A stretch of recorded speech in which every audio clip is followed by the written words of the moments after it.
Good morning. So in this video we are going to study about the work measurement technique from the unit work study from the subject production planning and control.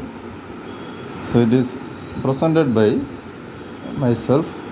I am David, Assistant Professor, Department of Mechanical Engineering, Rohini College of Engineering and Technology. So now we can study about work measurement. Work measurement is a technique to establish the time required for a qualified worker to carry out a specified job at a defined level of performance.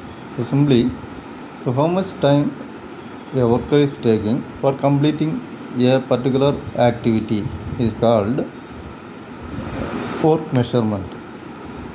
Then objectives of work measurement. So it is used to reduce or eliminate non-productive time. Then second one, to fix the standard time for doing a operation or activity. Then third one, to develop standard data for future reference. Then last objective, to improve the manufacturing methods. Then we can study about the uses of work measurement. To compare the efficiency of alternate methods when two or more methods are available for doing the same job, the time for each method is found out by work measurement. The method which takes minimum time will be selected. Standard time is used as a basis of wage incentive schemes. It helps for the estimation of cost. It helps to plan the workload of man and machine. It helps to determine the requirement of men and machine. When we know the time to produce one piece and also the quantity to be produced, it is easy to calculate the total requirement of men and machines.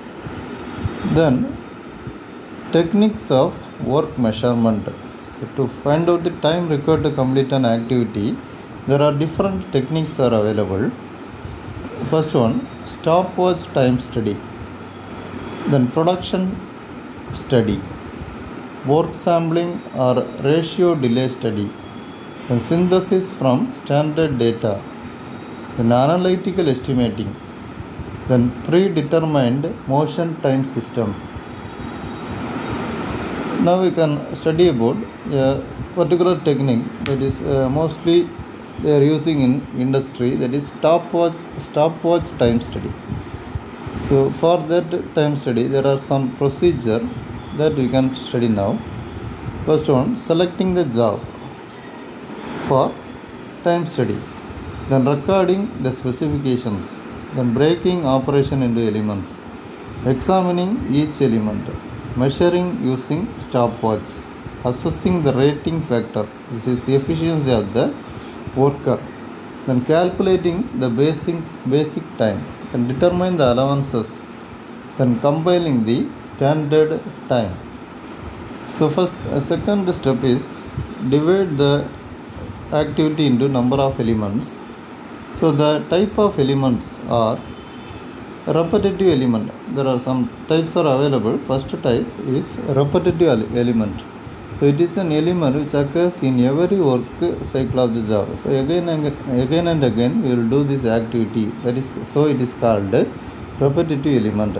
So example, loading the machine, locating a job in a fixture. So like this type of jobs or activities are coming under repetitive element.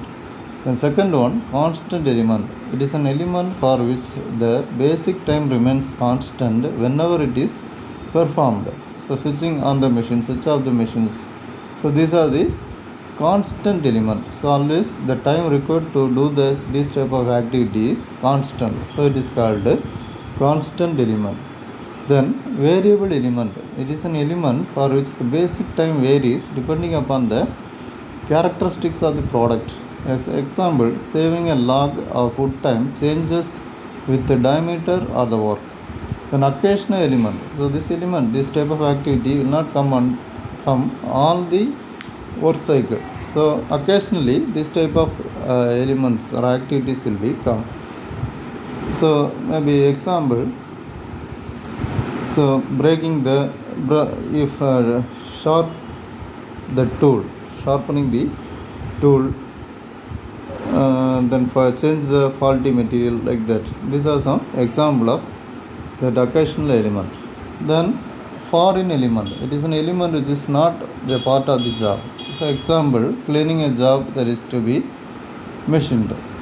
Then manual element, it is an element performed by the worker. Example, cleaning the machine, loading the machine, etc. The machine element, it is the element automatically performed by the power driven machine. So example, it is a machining operation, turning a lathe using automatic feed. Then we have to know about the general rules to be followed for breaking the job into the number of elements. You can study now. Element should have a definite beginning and ending. Then second, an element should be as short as possible so that it can be conveniently timed. The shortest element that can be timed using a stopwatch is 0.04 minutes. Manual elements and machine elements should be separately timed. Constant elements should be separated from variable element. Occasional and foreign elements should be timed separately. So I hope in this video you are studied about or understand about work measurement, especially the stopwatch time study method. Okay. Thank you.